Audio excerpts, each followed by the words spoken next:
Hello friends, आपका स्वागत है आपके अपने यूट्यूब चैनल अंकित लेक्चर 2 पर। आज हम पढ़ने वाले हैं बीएससी फर्स्ट ईयर फिजिक्स का एक चैप्टर जिसका नाम है सरल आवर्ती दोलन।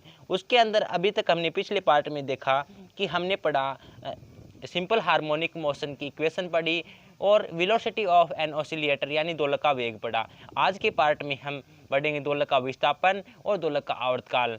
उससे पहले यदि आपने अभी तक हमारे YouTube चैनल को सब्सक्राइब नहीं किया है तो सब्सक्राइब कर लेवे और पास में जो बेल आइकन है उसे भी प्रेस कर लेवे ताकि आने वाली सभी वीडियो का नोटिफिकेशंस आपको मिल सके और आपको पढ़ाई में कंटिन्यूटी बनी रहे।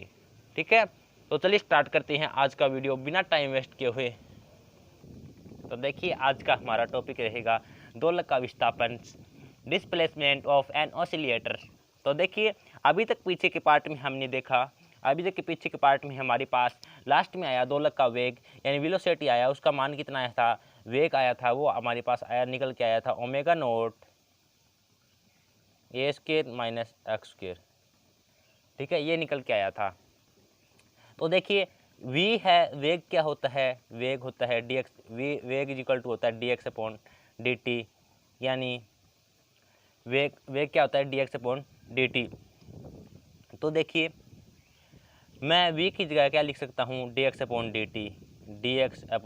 dt is equal to omega naught A square minus x square.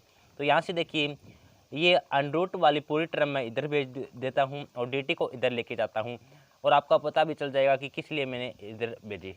ठीक है, क्योंकि इसके अंदर x की टर्म है और इसके अंदर देखिए हमें समाकलन करना होगा। हम x का समाकलन जब भी कर सकेंगे उसके पास यदि dx होगा। ठीक है, dx के सापेक्ष जब भी समाकलन कर सकते हैं जब उसके साथ x की कोई टर्म हो, वरना अन्यथा नहीं कर सकते, इसलिए मैं भेज रहा हूँ। ठीक है, यदि हम इसे इधर भेजते हैं तो क्या बन जाएगा, देखिएगा dx, और ये देखिए इनटू में है, इधर आएगा तो डिवाइड में चला जाएगा, यानी a square minus x square is equal to omega naught इधर रहेगा और ये dt है इधर चला जाएगा, यानी dt इंटू dt। ठीक है, ये आ गया। अब इसे इक्वेशन नंबर फर्स्ट दे दो। अब लिख लो इक्वेशन नंबर फर्स्ट यानी समीकरण नंबर फर्स्ट का समाकलन करने पर, समाकलन करेंगे, समाकलन करने पर, ओके, समाकलन करने पर। तो देखिए, अब इक्वेशन नंबर फर्स्ट का समाकलन करते हैं, देखिएगा। तो ये 1 मान लीजिए, 1 अपॉन ए स्क्वायर माइनस एक्स स्क्वायर। ठीक है, इसका समाकलन करते हैं तो हम जानते हैं कि 1 अपॉन ए स्क्वायर माइनस एक्स स्क्वायर का समाकलन क्या होता है, साइन इनवर्स बी अपॉन ए होता है। यहाँ पे बी स्क्वायर यानी बी स्क्वायर की जगह क्या होता है, बी स्क्वायर की जगह क्या है, एक्स है, और ए की जगह ए है, यानी साइन इनवर्स का क्या, इसका क्या होगा, साइन इनवर्स एक्स अपॉन ए। ये आपको फार्मूले याद रखने होंगे। और यहाँ पे देखिए ओमेगा नोट है, ये कांस्टेंट है, और यहाँ क्या है, 1 है, और 1 का सापेक्ष टी के सापेक्ष समाकलन करेंगे तो 1 का क्या हो जाएगा, टी।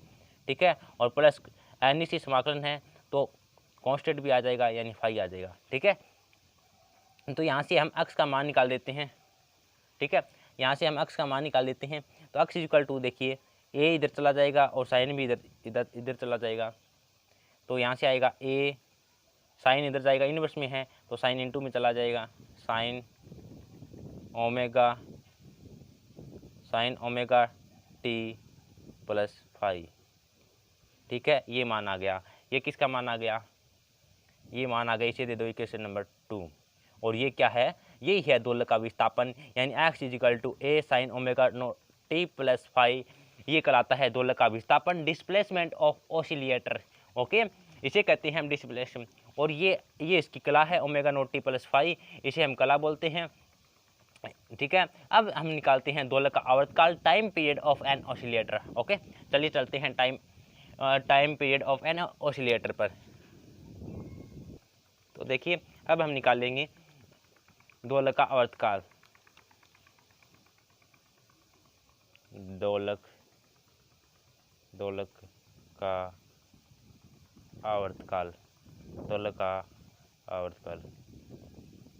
ठीक है, दोलक का आवर्तकाल देखेंगे, दोलक का आवर्तकाल। तो देखिए, हमारे पास लास्ट टर्म क्या निकल के आई, लास्ट टर्म निकल के आई x is equal to A sine omega naught T, और ये किसकी इक्वेशन है, ये इक्वेशन है दोलक के विस्थापन की। ठीक है, ये क्वेश्चन निकल के आई। यहाँ से हम आगे चलेंगे, यही हमारा पार्ट है आगे चलने का। ठीक है, अब देखिएगा, यहाँ से देखिए, आप जानते होंगे कि वी नाउ दैट कि देखिए 2 पाई है वो साइन का पूर्ण गुणज होता है, यानी पाई टू पाई। देखिए 2 पाई पर यानी 360 पर साइन 360 जीरो, यानी मैं लिख सकता हूँ कि sine 2 pi plus theta is equal to क्या होता है, 2 pi is equal to theta is equal to क्या होता है, साइन थीटा लिख सकता हूँ ना। यानी इसका पूर्ण गुणज क्या होता है, 2 पाई 4 पाई कोई भी मान रख दो, यानी साइन थीटा के बराबर होगा। जैसे मैं लिख दूँगा हूँ कि sine 4 pi plus theta is equal to क्या होता है, साइन थीटा ही होता है। ये भी साइन थीटा होता है और ये भी साइन थीटा होता है, यानी 2 पाई 4 पाई 6 पाई ये सब क्या होता है, साइन थीटा ही होती हैं। इस पर नोट इफेक्ट होते हैं क्योंकि ये पूर्ण गुणज होता है, यानी इस टर्म पर कोई इफेक्ट नहीं होगा। तो मैं ये टर्म आई थी, इसकी जगह मैं ये लिख सकता हूँ ना। देखिए एक्स इज इक्वल टू, देखिए हमें पता है कि पूर्ण गुणज पर कोई इफेक्ट नहीं होगा साइन के मान पर, तो ओमेगा नोट टी, क्योंकि हम तो आवर्तकाल मान रहे हैं, आवर्तकाल निकालना है, इसके लिए हमें आवृत्ति देखिए चेंज करनी होगी। देखिए आवर्तकाल इसकी क्लास चेंज करनी होगी, ओमेगा नोट टी प्लस, देखिए मैं मान लेता हूँ कि पूर्ण गुणज है तो 2 पाई प्लस 5। ठीक है, ये सपोज किया। यहाँ से देखना कि X is equal to A sine, यहाँ से देखिए ओमेगा नोट कॉमन ले लेता हूँ। जैसा कि आपको दिखाई दे रहा होगा कि आप सोच रहे हैं कि यहाँ पे तो ओमेगा नोट कॉमन नहीं है, तो हमें तो ओमेगा नोट कॉमन लेना है। तो देखिए इसे ओमेगा नोट से इंटू कर देते हैं और फिर डिवाइड कर देते हैं। तो ओमेगा नोट, देखिए इसे ओमेगा नोट से इंटू करेंगे तो वो तो कॉमन आ जाएगा और नीचे क्या बचेगा, ओमेगा नोट बचेगा। तो मैं यहाँ से लिख सकता हूँ T plus 2 pi upon omega note plus 5। और यहाँ से देखिए ये एक नई टर्म आ गई हमारे पास और एक नई राशि आ गई। ठीक है, तो इस राशि का मैं नया नाम दे देता हूँ, यानी देखिए T plus 2 pi upon omega note, इसे मैं टी डैश यानी एक नया टाइम परिवर्तन यानी टी डैश का नाम दे देता हूँ। तो यह इक्वेशन क्या आ गई हमारे पास, x is equal to A sine omega naught, इसकी जगह टी डैश और प्लस 5, ये इक्वेशन निकल के आई है। ठीक है, इक्वेशन नंबर 3। अब देखिए हमें क्या निकालना है, हमें तो आवर्तकाल निकालना होगा। आप सोच रहे होंगे ऐसा आपने क्यों किया, आपको समझ में आ जाएगा। अभी देखिए कि हमें तो टी और टी डैश के लिए अंतर निकालना है, इसलिए मैंने टी डैश के लिए पूरी प्रक्रिया करी। अब देखते हैं आगे दोलक का आवर्तकाल क्या होता है।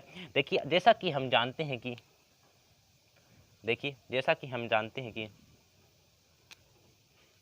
कि एक पेंडुलम है वो एक विभव में गति कर रहा है।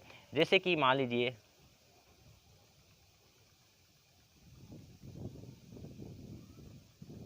ये देखिए ये कोई पेंडुल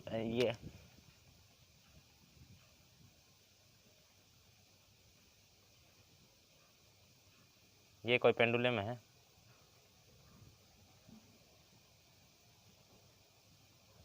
ये कोई गति कर रहा है। ठीक है, ये पेंडुलम इधर जा रहा है और इधर जा रहा है, यानी मान लेते हैं ये तो साम्यावस्था में है। मान लेते हैं कि ये किसी क्षण इस अवस्था में था और इस अवस्था में टी टाइम पर हमने नोट किया कि ये टी टाइम पर इधर था और टी डैश टाइम पर हमने देखा कि ये इधर आ गया।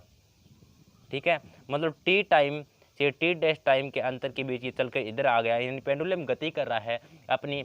तो ये इधर से चल के टी डैश टाइम के बाद इधर आ गया, मतलब टी से टी डैश के बाद आने में इसके इतना आवर्तकाल निकालना है, वो जो हम निकालेंगे वो ही इसका आवर्तकाल होगा, यानी टी से टी डैश के मध्य अंतर ही हमारा क्या होगा, आवर्तकाल। यहाँ से देखिए कि आवर्तकाल क्या होता है टी, और ये देखिए टी से टी डैश आया तो यानी मैं लिख सकता हूँ टी डैश माइनस टी का जो अंतर होगा वो ही इसका आवर्तकाल होगा। तो हमें यहाँ से देखिए क्या निकालना है, टी डैश माइनस टी इसका अंतर है और वो ही निकालना है। तो यहाँ से देखिए आवर्तकाल क्या होता है, सपोज दोलक का आवर्तकाल, दोलक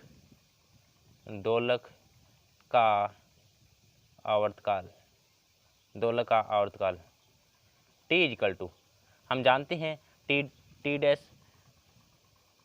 डैश माइनस टी, तो T is equal to T dash की वैल्यू है वो हम जानते हैं कि टी डैश की वैल्यू ये रही, तो रख दो टी डैश की value. T is equal to T dash की वैल्यू क्या है, T plus 2 pi upon omega naught और माइनस टी, और टी से टी कैंसिल, और टी इक्वल टू क्या निकल के आ गया 2 पाई अपॉन ओमेगा नोट, जैसा कि आप जानते हैं। और यही हमारा क्या है आवर्तकाल। आवर्तकाल का मान निकल के कितना आ गया हमारा, आवर्तकाल निकल के आ गया t equal to 2 pi upon omega note.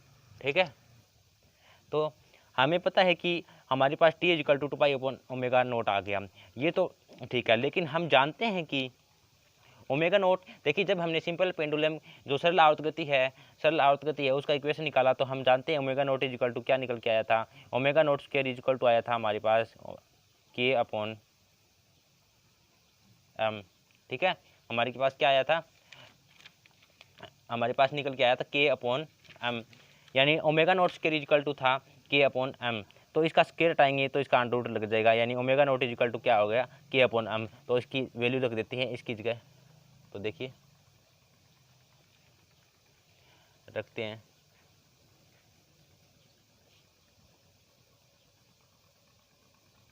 तो देखिए ओमेगा नोट की वैल्यू रखने पर, देखिए वैसे तो ये टाइम का ही है, लेकिन ओमेगा नोट का हमारे पास ओमेगा नोट क्या कांस्टेंट है, कांस्टेंट की वैल्यू रखते हैं, तो 2 पाई और रखेंगे तो ये देखिए के नीचे आएगा और पलट जाएगा, यानी क्या आ जाएगा 2 पाई इंटू एम अपॉन के। और ये हमारा मोस्ट इम्पोर्टेंट आवर्तकाल का एक फॉर्मूला है, और ये कहलाता है दोलक का आवर्तकाल। इसे कहते हैं दोलक का आवर्तकाल, t equal to 2 pi under root m upon k. ठीक है, ये होता है दोलक का आवर्तकाल। आज हमने देखा दोलक का आवर्तकाल